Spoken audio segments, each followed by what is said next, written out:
welcome to Elizabeth's Craft Room for the Boho Indigo class. This video is for the swing top stationery box. So from the outside just looks like a really pretty box with the beautiful foil on the outside. When we open this up, take off the lid, the top swings, hence the name swing top stationery box. So the top swings out like so. So in the top piece we've got a section for the note cards and envelopes, and also for these pieces which can be stamped up with a range of greetings, so that anyone can just turn these into the greeting card of their choice or just have it as a note card. And in the bottom are the full-sized cards. And this holds the full-size cards and envelopes, and we've got 5 full-size cards and envelopes on in the bottom. There are a couple of options with this in terms of using extra designer series paper, so I will share those when we get to them, but let's get started and make the box. Now, all the measurements are on your cutting sheet, so you will see all of the measurements on there, and there is also a sheet showing you how to do this as well. So there's actually a step-by-step printable for this as well. But let's get started with that. So you're going to have 2 larger pieces that are going to make your 2 trays that go into the box and swing out. So I'm going to just go ahead and cut up to the score lines on each of these. I'll just take a little narrow piece off the outside there as well. And I'm going to do 2 of these.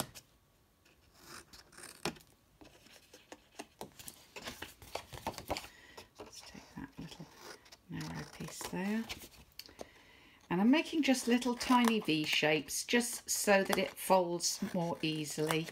We don't have any bits protruding that need to be trimmed off afterwards, so we're going to do that with both pieces and fold those all in with a bone folder.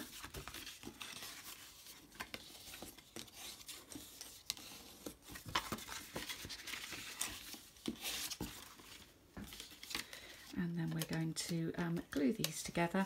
I'm just using, for the purposes of the video, I'm using some Stampin' Seal, which is coming to its end, I've just noticed. But of course you can use Tombow, you can use the Seal Plus, which is the one I would suggest for this box. I've just finished my Seal Plus, but I have got a spare one of these, so I will reach for that in a moment. I've got a refill for it. Okay, but I would recommend Stampin' Seal Plus, double-sided tape, the tear and tape, or Tombow to make your boxes. So there's the first one. Let's go ahead and do the second. There we go. So there are our 2 trays. The next thing we need to make up is the lid, and that is going to be done in exactly the same way. So once again, I will speed this up for you, but basically I am just cutting out little V shapes up to the score lines on both sides, and just cut a little bit extra just to make sure nothing is protruding once you put this together. There we go, and there's our lid, and we can decorate this. I have got some foil, and ignore that score line, that was a little error, but I'm using one with an error on it. It's going to be an embellishment of some description when I finish. Yours will not be like that. And this also gives an extra strength to the lid. So although sometimes I use my punch and take some bits out of the foil, gut it, to use the foil more efficiently, in this case I'm holding it all together, keeping it all together, because it gives strength to the lid of the box. So there we go. let's pop that on. If you are using Tombow glue, just make sure you don't get Tombow glue onto the foil. They don't love each other, Tombow and foil, and it's quite very hard to get off. And you don't want a smudgy piece of foil. So that's the lid. Isn't it pretty? Super, super pretty. Right, let's now do the outer pieces of the boxes. Now you're going to cut 2 pieces of foil, and one of them has an extra flap on. That's where you're going to join these together. Just a little tip, when you are cutting these, just make sure that they are the right way round when you chop off one end. Ask me how I know. It's a very expensive mistake, so do make sure when you're cutting that you are going to chop that piece off on the one with a smaller, not on this one here, otherwise it doesn't work. Okay, so I'm going to join these together, and again I would say recommend either using the seal or the tear and tape rather than Tombow here, because as I said, we don't like Tombow and foil don't really like each other. So we're joining this now into a great big long piece, too long to go under my camera, and then folding these. Another little tip that I did put on there is when you score the foil, score on the back of the foil, not the front. And that is our box outer piece, like so. Yeah, if you score on the front of the foil, it can actually mark it and go through a little bit more gently than you would perhaps for cardstock on there. But that is the outer part of our box.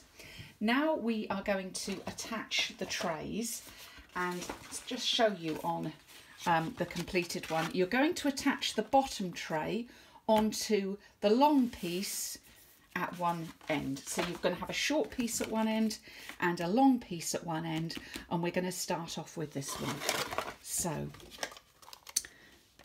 let's put some adhesive down at the bottom here, and this piece is going to go right down at the bottom. Now I'm actually going to turn this the other way up because it's a little bit easier for me to see, especially looking around my camera, but I want this to be lined up with the bottom. You do not want it to be below the bottom, you want that perfectly lined up with the bottom, and that's how it's going to go. I'm just going to give that one a little bit more of a press down there to get that sharp. Right, so our second tray is going to be attached in 2 places. It's going to be attached right up here at the top, but it's also going to be attached on this one here. So I want to pop this one on first. So let's get our adhesive on there.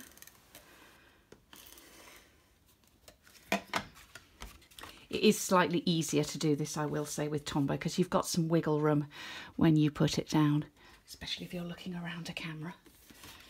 Okay, and then just check to make sure, yeah, that is going into place before we then add some more adhesive.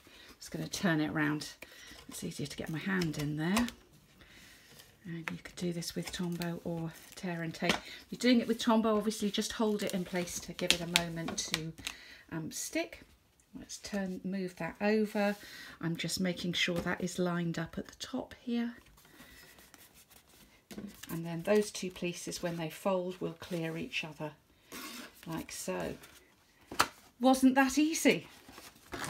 Now you can, if you wish, add designer paper in panels onto the edges of the box, like so. There's a larger panel on the end there, underneath. So you can, if you wish, add those panels on, but you don't have to. It is clean and tidy on the inside, just with the white. It's entirely up to you if you want to add extra panels. The only other thing to do on here is to put our little divider in.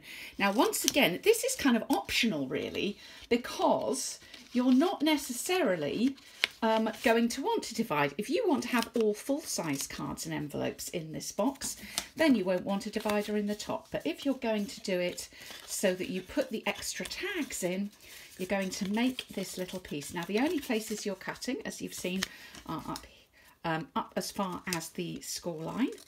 So all the measurements for the dividers and everything are on there, on your sheet. And you're just going to make a little half box tray there. Okay.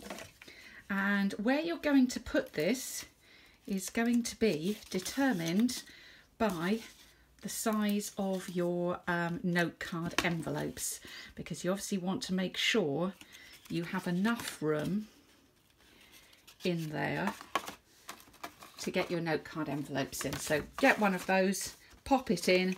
This actually goes right up to the edge. If in doubt, you're going right up to the edge there. So I'm going to use Tombow on this one because it'll give me a little bit of wiggle going in there, and I'm not trying to put it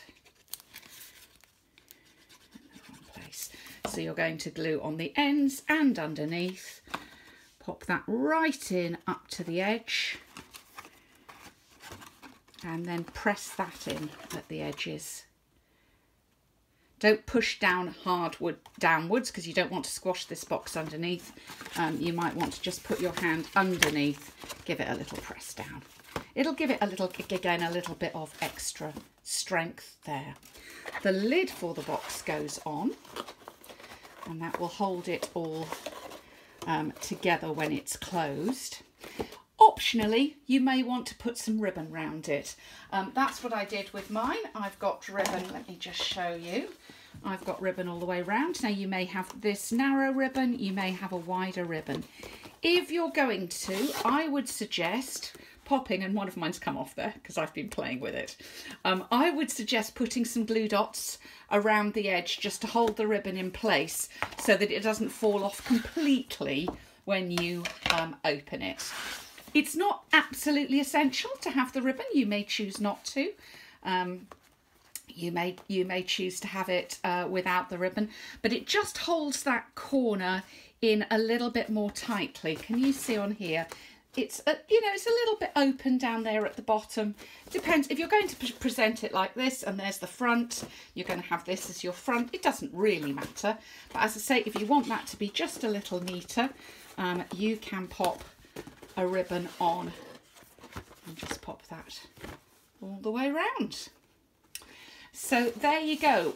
Wasn't that easy? Was that easier than you thought it might be? Really fun swing top box. Enjoy making that. Thank you for coming and visiting Elizabeth's Craft Room today.